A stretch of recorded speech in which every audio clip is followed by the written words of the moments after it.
ఆంధ్రజ్యోతి పత్రికలో ఈరోజు చూస్తే నిర్లక్ష్యపు నిప్పు, ప్రైవేటు బస్సు విషాదంలో కీలక మలుపు. బస్సు రాకముందే డివైడర్ను ఢీకొన్న బైకర్, అక్కడికక్కడే శివశంకర్ మృతి, స్నేహితుడికి గాయాలు, రోడ్డు మధ్యలో పడిపోయిన బైక్. తర్వాత ఇదే మార్గంలో వెళ్ళిన 3 బస్సులు. 2 గంటల 55 నిమిషాల వచ్చిన వేమూరి కావేరీ బస్సు ఆ బైకును తోసుకుంటూ ముందుకు. రోడ్డు బైకు మధ్య రాపిడికి నిప్పురవ్వలు, బైక్ ట్యాంకు మూత ఊడి పెట్రోల్ బయటకు. వెంటనే బస్సు అంతా వ్యాపించిన మంటలు, బైకును గుర్తించకుండా బస్సు డ్రైవర్ నిర్లక్ష్యం, అధికారికంగా నిర్ధారించిన పోలీసులు. అంటే ఆ బైక్ ఈ బస్సు రాకముందే కింద పడింది, అందుకారణంగానే ప్రమాదం జరిగిందని నిర్ధారించారు. అయితే ఆంధ్రజ్యోతి వదిలేసినటువంటి అంశం ఏంటంటే ఆ బైకరు పూర్తిగా మద్యం మత్తులో మునిగి ఉండడం వల్ల, తెల్లవారుజాము 3 గంటల ప్రాంతంలో కూడా అతనికి మందు దొరకడం వల్ల ఆంధ్రప్రదేశ్లో 24 గంటల పాటు విచ్చలవిడిగా మద్యం అమ్మకాలు సాగుతూ ఉండడం వల్ల, ఆఖరికి హైవేల పక్కన కూడా మందు షాపులు తెరిచి ఉండడం వల్ల ఇంతటి ముప్పు సంభవించింది. ఈ విషయాన్ని ఆంధ్రజ్యోతి కప్పిపుచ్చే ప్రయత్నం చేసింది. బైకు డివైడర్ని ఢీకొన్నది వాస్తవం. డివైడర్ ఢీకొన్న తర్వాత డివైడర్ను ఢీకొట్టి ఆ బైకర్ ప్రాణాలు కోల్పోయింది వాస్తవం. ఆ బైక్ రోడ్డు మధ్యలో పడింది కూడా వాస్తవం. కానీ ఆ బైకర్ అంతగా మత్తులో ఉండిపోవడానికి ప్రధానమైనటువంటి కారణం బెల్ట్ షాపు మద్యం. సాక్షి పత్రిక రాసింది, ఆంధ్రజ్యోతి సగమే చెప్పింది.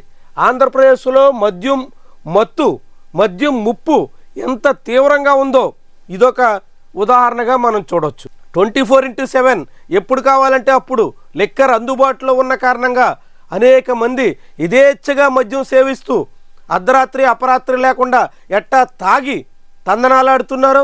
అలాంటి వాళ్ళ వల్ల తాగుబోతుల ఆరోగ్యం, వాళ్ళ పరిస్థితి అదంతా ఒక పక్కన పెడితే వాళ్ళ వల్ల ఈ వ్యవహారంలో ఏ సంబంధం లేనటువంటి వాళ్ళు కూడా ప్రాణాలు కోల్పోవలసిన ముప్పు దాపురించింది. అంటే ఎలాంటి పరిస్థితులు ఏపీలో ఉన్నాయో ఇదొక ఉదాహరణ అన్నట్టు.